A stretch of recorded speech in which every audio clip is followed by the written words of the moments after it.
या कुक्षि विवरे कृत्वा स्वयं रक्षति सर्वतः नमामि जननीं देवीं परां प्रकृतिरूपिणीं कृच्छेन महता देव्या धारितोऽहं यथोदरे तत्प्रसादात् जगद्दृष्टं मातुर्नित्यं नमोऽस्तु ते पृथिव्या यानि तीर्थानि सागरादीनि सर्वतः वसन्ति यत्र तां नौमि मातरं भूतिहेतवे మాతృదేవో భవ పితృదేవో భవ. ఇప్పుడు మనము మే నెల 2026 సంవత్సరంలో గోచార ఫలితాలు ఏ విధంగా ఉంటాయో ద్వాదశ రాశుల వారికి తెలుసుకునే ప్రయత్నం చేద్దాము. ఇందులో ముఖ్యంగా మే నెలలో వచ్చేటటువంటి విశేషమైన దినాలు, వాటిని పర్వదినాలు అనుకోండి, లేదా విశేషమైన దినాలు అనుకోవచ్చు. అంటే పర్వదినాలు అంటే కేవలం దేవుడికి సంబంధించినటువంటివి. విశేషమైన దినాలు అన్నట్టయితే అది వేరే సంబంధంగా ఉంటుంది. ఏదో సబ్జెక్ట్లో అంటే దేవుడికి సంబంధం లేనటువంటి విషయాల్లో దాన్ని మనం విశేషమైన దినాలుగా మనం పరిగణిస్తూ ఉంటాము. ఇక్కడ మే నెలలో వచ్చేటటువంటి విశేష దినాలు, పర్వదినాల గురించి ముందుగా తెలుసుకుందాం. ఈ 1వ తారీఖు మే 1వ తారీఖున దీన్ని మే డే అంటారు. మే నెలలో వచ్చేటటువంటి మొదటి రోజుని మే డే అంటారు. ఇది ప్రపంచవ్యాప్తంగా జరిగేటటువంటి ఒక పండగ. ప్రపంచవ్యాప్తంగా మొత్తము అన్ని గవర్నమెంట్‌ల్లోనూ కూడా, అన్ని ప్రభుత్వాలు కూడా ఆ రోజున సెలవును ప్రకటిస్తాయి. కారణం ఏంటంటే అది కార్మికులు దినోత్సవం. కార్మికులందరూ ప్రపంచంలో ఉండేటటువంటి కార్మికుల ద్వారానే నడిచేది. నాయకత్వాల వల్ల నడిచేది చాలా తక్కువ. కార్మికులతోటే ఈ ప్రపంచం నడుస్తోంది. నేను లక్షాధికారిని, నాకు 4 కార్లు ఉన్నాయంటే నీ వల్ల ఏమీ కాదు. నువ్వు పెట్టుబడి పెట్టడానికి, అనుకుండా నడిపించడానికి. పని నడవాలి అంటే కార్మికుడే. అటువంటి కార్మికులకు సంబంధించినటువంటి దినము మేడే. వాళ్ళకి ఒక పండగ చేయవలసిందే ఖచ్చితంగా. అసలు వాళ్ళకే చేయాలి. అందుచేత మే డే అనేటటువంటి కార్మికులకు సంబంధించినటువంటిది. ప్రపంచంలో ఉన్న కార్మికుల ద్వారానే ప్రపంచం నడుస్తుంది కాబట్టి ఈ మే డేని మాత్రం ఒక కార్మిక దినోత్సవంగా జరుపుకుంటారు ప్రపంచవ్యాప్తంగా. ప్రపంచవ్యాప్తంగా జరిగేటటువంటి పండుగ మరొకటి లేనే లేదండి ఈ మే డే తప్పితే. చేత ఖచ్చితంగా చేసుకోవాలి. ఓకే. ఇక 4వ తారీఖు 5వ నెలలో డొల్లు కర్తరి అంటారు. కార్తరి అంటే మనకి కృత్తికా నక్షత్రం వచ్చేటటువంటి ఏ నెలలో వస్తుందో దాంట్లో ఆ కృత్తికా నక్షత్రం దాన్ని కర్తరి అంటారు. అది బాగా చైత్రం వైశాఖంలోనే ఎక్కువగా వస్తూ ఉంటుంది. కాబట్టి ఇక్కడ మీకు ఏమవుతుందంటే మామూలుగా వేసవకాలం ఎప్పుడు కూడా మనకి వైశాఖం, చైత్రం, వైశాఖం, ఆషాఢం ఇక్కడ వరకు ఉంటూ ఉంటుంది బాగా ఎక్కువగా. ఇక్కడ మనకి ఈ డొల్లు కర్తరి అనేటటువంటి దానిలో ఎండలు బాగా తీవ్రంగా ఉంటాయి. అప్పుడు అటువంటి సమయాల్లో మట్టి సంబంధించినటువంటి అంటే పొలం పనులు కానీ, లేదా చెక్కకు సంబంధించినటువంటి పనులు కానీ చెయ్యరు. ఇది ఒక నిషిద్ధం ఉంది ప్రపంచవ్యాప్తంగానే. అంటే మనం ముఖ్యంగా మన హిందూ దేశంలో దేశవ్యాప్తంగా ఈ కర్తరిలో అంటే ఇప్పుడు మనకి భారతదేశంలో మనకి కర్తరి వేసవకాలం, కొన్ని దేశాల్లో ఇది చలికాలం కూడా అవ్వచ్చు. అంచేత అందరికీ లేదండి. మన భారతదేశంలో జరిగేటటువంటి విషయాల్లో దీన్ని డొల్లు కర్తరి అంటారు. మట్టి పనులు, చెక్క పనులు చేయరు. దాని తర్వాత అదే కర్తరి ఉండంగానే దాన్ని మనం నిజ కర్తరి అంటే మరింత తీవ్రత అవుతాయి. ఎండలు తీవ్రత బాగా ఎక్కువ అవుతాయి అనమాట. 11వ తారీఖు నుంచి ప్రారంభమవుతుంది. అక్కడ వరకు అలా. 12వ తారీఖు మహానుభావుడు ఆంజనేయ స్వామి వారి యొక్క జయంతి. దీని గురించి కాంట్రవర్సీలు ఉన్నాయనుకోండి. మా తిరుపతిలోనే పుట్టాడని ఒకడంటే, మా ఏజ్లో పుట్టాడని ఒకడంటే, మరో దగ్గర అంటే కిష్కిందలో పుట్టాడని మరొకడంటే, అనేక రకాలు ప్రతి విషయంలోనూ కూడా గతించి బాటును. ఇప్పుడు ప్రస్తుతం నడుస్తున్న దాని మీద మనకి కాంట్రవర్సీ ఉండదండి. గొడవలు ఏముంటాయి? అందరికీ కళ్ళ ముందు కనబడుతూ ఉంటుంది. జరిగిపోయిన దాని మీద నలుగురు 4 అభిప్రాయాలు. అక్కడికి వాడు వీడు చూసింది లేదు, వీడు చూసింది లేదు, నేను చూసింది ఎవరు చూసింది లేదు. కాబట్టి నలుగురు దగ్గర 4 అభిప్రాయ భేదాలు వస్తూ ఉంటాయి. అంత మాత్రం చేత మనం దేవుని తక్కువ చేయవలసిన పని లేదు. ఒకవేళ ఆ ప్రాంతంలో వాళ్ళు దాన్ని నమ్మితే ఆ ప్రాంతంలో ఆ రోజున వాళ్ళు చేసుకోండి ఆ పండగను. ఈ ప్రాంతం వాళ్ళు ఈ రోజున చేసుకుంటారు. ఈ విధంగా ఉంటుంది. ఇకపోతే 14వ తారీఖున ఇంచుమించుగా 14, 15 తారీఖుల్లోనే ఇప్పుడు కూడా రవి సంక్రమణం జరుగుతూ ఉంటుంది. ఒక రాశి నుంచి మరొక రాశిలోకి జరుగుతూ ఉంటుంది. ఈ విధంగా 14వ తారీఖున మనకి వృషభ రాశిలో ప్రవేశిస్తూ ఉన్నారు సూర్యభగవానుడు. ఇక ప్రతి నెలలోనూ కూడా వచ్చేటటువంటి మాస శివరాత్రి. ఆ మాస శివరాత్రి 18వ తారీఖు చాలా పరమ పుణ్యమైనటువంటి పవిత్రమైనటువంటిది. ఆ రోజున కనుక అభిషేకం చేసుకున్నట్టయితే ఈశ్వరుడికి చాలా విశేషమైన ఫలితం లభిస్తుందని పెద్దలు చెప్పారు. అలాగే 25వ తారీఖు కృత్తికా నక్షత్రం వెళ్ళిపోయిన తర్వాత వచ్చేటటువంటి నక్షత్రం రోహిణి నక్షత్రం. ఈ రోహిణి నక్షత్రం కృత్తిక కంటే కూడా భయంకరమైనటువంటి ఎండలు ఉంటాయి. రోహిణి కాతులో రోలు అంటే తెలుసు కదంటే రాతితో చేస్తారు. అటువంటి రాళ్ళతో చేసినటువంటి రోళ్ళు కూడా పగిలిపోతాయి అని అంటే అంత తీవ్రంగా ఉంటుందని చెప్పడం కోసం రోహిణి కాతులో రోళ్ళు కూడా పగిలిపోతాయని ఒక పెద్ద ఒక సామెతగా ఉంది. రోళ్ళే పగిలిపోతే మనం ఉంటామండి.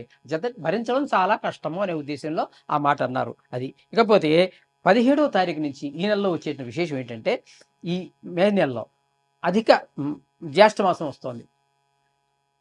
4 సంవత్సరాలకు ఒకసారి మనకి తెలుగు అదే మొత్తం భారతదేశంలో అధిక మాసం ఒకటి వస్తూ ఉంటుంది. వచ్చేటటువంటి కొద్దిపాటి చిన్ని బిట్లన్నీ మిగిలిపోయినవన్నిటిని కలిపి వీటిని లెక్క సరిచేయడం కోసం అని చెప్పేసి 4 సంవత్సరాలకు ఒకసారి మనకి అధిక మాసం అని ఒకటి వస్తూ ఉంటుంది. అధిక మాసంతో లెక్కంతా కరెక్ట్‌గా సరిపోతుంది.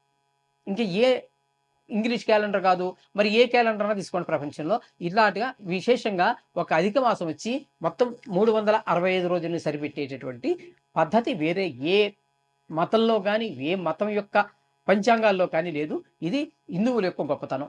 ఇది మన హిందూ క్యాలెండర్ యొక్క గొప్పతనం. కాబట్టి అధిక మాసంలో వచ్చేటటువంటి విశేషం ఏంటంటే, లెక్క సరిపోతుంది కానీ, అప్పుడు కొంత గ్రహాల యొక్క శక్తి తగ్గిన కారణంగా శుభ కార్యాలు ఏవి నిర్వర్తించరు.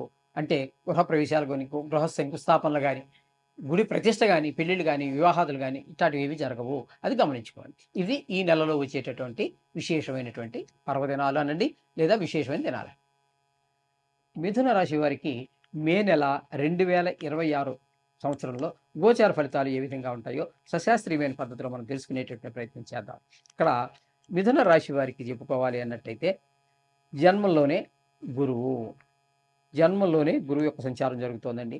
ఈ జన్మంలో గురువు యొక్క సంచారము శుభ ఫలితములను ఇవ్వజాలదు. అక్కడ మీకేమవుతుంది అన్నట్టయితే, చెడు అలవాట్ల వైపు, చెడు ప్రవర్తన వైపు ఎక్కువగా ఆకర్షింపబడుతూ ఉంటాము. ఈ విధమైన ఫలితాలన్నీ కూడా మిథునంలో గురువు యొక్క సంచారం వల్ల జరుగుతుంది జన్మంలో. ఇకపోతే ఇక శుక్రుని యొక్క సంచారం తీసుకోవాలంటే, శుక్రుని యొక్క సంచారం వ్యయస్థానం నుంచి ప్రారంభమవుతోంది. అంటే వృషభం నుంచి ప్రారంభమవుతుంది. వ్యయస్థానమైన వృషభంలో 14వ తారీఖు వరకు ఉంటారు. తదుపరి నెలంతా కూడా ఈయన జన్మంలోకి వస్తున్నారు. ఇక్కడ శుక్రుడు 12వ స్థానంలోనూ జన్మంలోనూ కూడా గోచార రీత్యా యోగించేటటువంటి ఏకైక గ్రహం.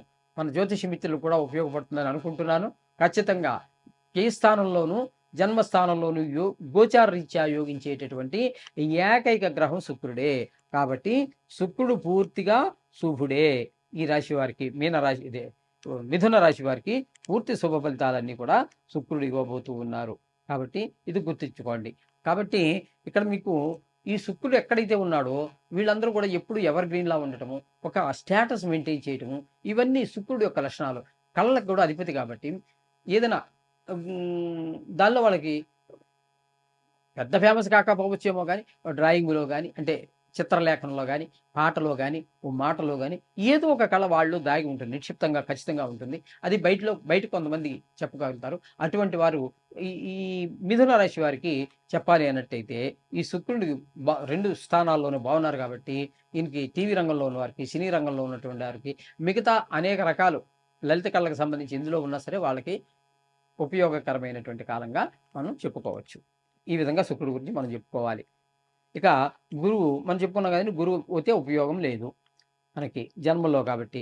ఇక తృతీయంలో కేతువు అద్భుతమైనటువంటి మంచి ఫలితాలు ఇస్తారండి. అందరి యొక్క సహాయ సహకారం. మీరు ఏ పనైనా ప్రారంభించండి. లేదు ఇదివరకు ప్రారంభించకున్నా సరే, ప్రారంభించిన పని అయినా సరే మీ కుటుంబ సభ్యులు సహకరిస్తారు, బయట వారు సహకరిస్తారు. కొన్ని సందర్భాలలో వారి యొక్క ముక్కు మొహం మనకు తెలీదు. అయినా సరే మనకు సహకరిస్తారు. ఏందో మరి అంటూ ఉంటారుగా, ఒక్కొక్క మొహం చూస్తే పెట్టబుద్ధి, ఒక మొహం చూస్తే తిట్టబుద్ధి అని. మరి ఆ కేతు యొక్క ప్రభావం తృతీయంలో ఉన్న కారణంగానో ఏమో గానీ, మనకు అంతకుముందు వాడు చాలా సార్లు ఎదురుపడ్డాడు. మనం హెల్ప్ అడిగాము. ఆయన ఇవ్వలేదు. కానీ ఈసారి ఇచ్చాడు. మనం అడగకపోయినా కూడా వచ్చి మనకు హెల్ప్ చేస్తున్నాడు. అంటే ఏంటి? ఆ కేతు ప్రభావం. అది మన మొహం ప్రభావం కాదండి. అలా మీరేం కంగారు పడక్కర్లేదు మీరు. మన మొహం మనకు తెలుసు. పుట్టిన దగ్గర నుంచి దానిలో మార్పులు, చేర్పులు పెద్దగా ఏమి ఉండవు. అంచేత కేతు యొక్క ప్రభావం ఏ గ్రహమైనా సరే, కేతు అనే కాదండి. మనకు తృతీయ స్థానంలో ఉన్నప్పుడు మనకు యోగించేటట్టయితే తప్పకుండా సుఫలితాలు ఇస్తాయి. ఇక్కడ కేతు ఉన్నాడు కాబట్టి కేతు మనకి అనుకూలమైన ఫలితాలు ఇస్తూ ఉన్నాడు. కాబట్టి ఇకపోతే 9వ స్థానంలో రాహుగ్రహ సంచారం. రాహుగ్రహ సంచారం మంచిది కాదు. ఇక్కడ తండ్రి గారి విషయంలోనూ, దాన ధర్మాల విషయాల్లోనూ, గుళ్ళు గోపురాలు తిరగడం విషయంలోనూ, అలాగే ప్రేమ వ్యవహారాలు, అంటే ప్రేమ అంటే ఏదో ఇప్పుడు చెప్పుకునే లవ్ జిహాదులు ఇవే కాదండి. ఇవే కాదు. మనకి ఇంకా చాలా ఉన్నాయి. అన్న తల్లి మీద మనకు ప్రేమ ఉంటుంది. తండ్రి మీద ప్రేమ ఉంటుంది. వారికి మన మీద ప్రేమ ఉంటుంది. మన పిల్లల మీద ఉంటుంది. మనవల మీద ఉంటుంది. మన కొంచెం దూర బంధువుల మీద, అనేక రకాల మిత్రుల మీద అందరికీ ఈ ప్రేమ అనే దానికి ఇప్పటి కాలంలో కేవలం ఒక పెళ్లి గాని అమ్మాయి మీద పెళ్లి గాని అబ్బాయిని చూపించేటటువంటి దాన్ని మాత్రమే ప్రేమగా ఇప్పుడు చిత్రీకరించేశారు ఈ సినిమాలు ఇవన్నీ వచ్చేసి. ఇవి కాదండి, అందరి మీద, తల్లి మీద, తండ్రి మీద, తాతగారి మీద, మామగారి మీద, అందరి మీద ఉంటుంది ప్రేమ. అంటే వాటిలో తేడాలుంటాయి. దానికి ఇంత విస్తృతమైనటువంటి భావజాలం కలిగినటువంటి ఈ ప్రేమను తీసుకొచ్చి ఒక పెళ్లిగాని అమ్మాయికి, ఒక పెళ్లిగాని అబ్బాయికి అంటగట్టేశారు. మన సినిమాలో సాధించినటువంటి గొప్ప విజయం ఇది. ఈ విధంగా నాశనం చేసి పెట్టారు ప్రేమ అనేదాన్ని. అవన్నీ కాదండి. ఈ 5వ స్థానం అనేటటువంటిది మనకి అంత మంచి విషయం కాదు. ఇక్కడ భావాద్భావం 9వ స్థానం అంటే 5వ స్థానానికి 5వ స్థానం మళ్ళీ ఇదవుతోంది. కాబట్టి అటు తండ్రి గారి మీద ప్రత్యేకమైనటువంటి ప్రేమ చూపించవలసినటువంటి సమయము, అలాగే గుళ్ళు గోపురాలు దేవుడి మీద మనకు ప్రేమే కదండి. దాన్నే భక్తి అంటున్నాం. మరొక రూపమే. దేవుడి మీద మనకు ఉండేటటువంటి ప్రేమ ఉంది చూసారా, దాన్ని మనం భక్తి అంటున్నాం. అంతే కదా. ఆ విధంగా దేవుడి మీద గుళ్ళకి వెళ్ళటానికి వాటికి వీటికి కొన్ని ఇబ్బందులు ఈయన రాణించాడు కాబట్టి ఇక్కడ 9వ స్థానంలో అది యోగిచ్చాడు కాబట్టి అక్కడ మనకి గుళ్ళు గోపురాలు తిరగడానికి, దేవుడి మీద మన భక్తిని ప్రకటించుకోవడానికి కూడా అవకాశం ఇవ్వడు. ఇది గుర్తుంచుకోండి. ఇక 10వ స్థానంలో శని భగవానుడు ఒక సంచారం జరుగుతోంది. అలాగే కుజుని యొక్క సంచారం కూడా 10వ స్థానం 11వ రోజు, అది 10వ స్థానమే కానీ 11 రోజులు మాత్రం అక్కడ సంచారం చేస్తున్నాడు. ఇవి రెండూ కూడా మీకు వృత్తిపరమైన ఆటంకాల్ని కలిగించేటటువంటివే. కాబట్టి ఈ శని భగవానుడికి సంబంధించి, ఈ కుజునికి సంబంధించి కూడా మనం నిత్యము పూజ చేసుకునేటటువంటి ఈ ఈ నవగ్రహ జపాన్ని పఠిస్తే సరిపోతుంది. ఈ లోపల ఇందులో ఏదైనా శనికి సంబంధించి విశేషమైన పూజ అంటే శని త్రయోదశి లాంటిది కానీ ఇలాంటివి ఏదైనా వస్తే ఆ శనికి సంబంధించిన పూజ చేసుకోండి, సరిపోతుంది. ఇకపోతే కుజుడు మనకి ఇక్కడ 10వ స్థానంలో 11 రోజులు ఉన్నాడు కదా. తదుపరి 11వ స్థానం నుంచి 10 నుంచి 11లోకి వచ్చి అక్కడ నెల చివరి వరకు ఉన్నాడు. అక్కడ మాత్రం మనకి కుజుడు మంచి ఫలితాన్ని ఇస్తాడు. అంటే ఇంచుమించుగా అక్కడ 11వ తారీఖు వరకు ఉన్నాడంటే 20 రోజుల పాటు మంచి ఫలితాలు ఇస్తున్నారు కుజుడు. అర్థమైంది కదండి. ఇక్కడ ఎలాగే ఇప్పుడు మీరు చెప్పుకోవాలి అన్నట్టయితే ఈ 11వ స్థానంలో ఒక కుజుడనే కాదండి, రవి ఒక 14 రోజుల పాటు ఆయన ఉన్నారు. ఆయన కూడా మంచి యోగాన్ని ఇస్తారు. 11వ స్థానంలో ఏ గ్రహం ఉన్నా యోగిస్తుంది. అలాగే బుధుడిని కూడా మనం తీసుకోవాలి. బుధుడిని తీసుకున్నట్టయితే ఆ బుధుడు కూడా 11వ స్థానంలో 13 రోజుల పాటు సంచారం చేస్తున్నారు. ఈ 3 గ్రహాలు కూడా 11వ స్థానంలో ఉన్నవన్నీ కూడా మనకి యోగాన్ని ఇచ్చేటటువంటివే. కాబట్టి అక్కడి నుంచి తదుపరి ఈ రవి ఇక్కడ మనకి 12వ స్థానంలోకి 11 నుంచి 12కి సంక్రమణం జరుగుతోంది. అది ఏ రోజు జరుగుతున్నది అన్నట్టయితే వృషభ సంక్రాంతి అంటారు దాన్ని. 14వ తారీఖున జరుగుతోంది. అక్కడి నుంచి మాత్రం అది 12వ స్థానం కాబట్టి యోగించదు. అలాగే శుక్రుడు తీసుకున్నట్టయితే శుక్రుడు కూడా మనకి అనుకూలమైన ఫలితాలు ఇస్తూ ఉన్నారు. ఇక్కడ కారణం ఎందుకంటే ఆయన ఏ స్థానంలో 14వ తారీఖు వరకు, అక్కడి నుంచి నెలాఖరు వరకు. ఈయన 11లోను జన్మంలోనూ కూడా మనకి మంచి శుభప్రదమైన ఫలితాలు ఇస్తారు. మొదట్లోనే మనం చెప్పుకోవడం జరిగింది. ఇకపోతే బుధుడు గురించి కూడా మనం చెప్పేసుకున్నాం కదా. అంచేత అక్కడ 13 రోజుల పాటు మనకి ఏకాదశ స్థానంలో యోగిస్తూ ఉన్నారు. తదుపరి 12లోకి వచ్చిన తర్వాత యోగించటం లేదు. ఈ విధమైన ఫలితాలన్నీ కూడా వీరికి వస్తున్నాయి. కాబట్టి మొత్తంగా మనం మిథున రాశి వారికి చెప్పుకోవాలి అన్నట్టయితే వీరికి శుక్రుడు మంచి అనుకూలురు, అలాగే కేతు పూర్తి అనుకూలురు, కుజుడు 20 రోజుల పాటు అనుకూలుడు. అలాగే రవిని కనుక మనం తీసుకున్నట్టయితే 14వ తారీఖు వరకు మనకి మంచి అనుకూలమైనటువంటి ఫలితాలు ఇస్తారు. బుధుడు ఒక 13 రోజులు అనుకూలమైన ఫలితాలు ఇస్తారు. అంటే పూర్తిగా కేతువు శుక్రుడు 2 గ్రహాల యొక్క అనుగ్రహం మనకి ఈ నెలంతా మిథున రాశి వారికి ఉన్నది. తదుపరి 3 గ్రహాలు పాక్షికంగా యోగిస్తూ ఉన్నాయి. అంచేత ఒక రకంగా చెప్పాలి అన్నట్టయితే వీరికి కొంచెం బాగుందని మనం చెప్పుకోవచ్చు. ఏది ఏమైనప్పటికీ కొన్ని గ్రహాల ప్రతికూలత ఉండనే ఉంటుంది. ఖచ్చితంగా నవగ్రహ మంత్రాలు జపించుకోండి, శుభఫలితాలని పొందండి. శుభం భూయాత్.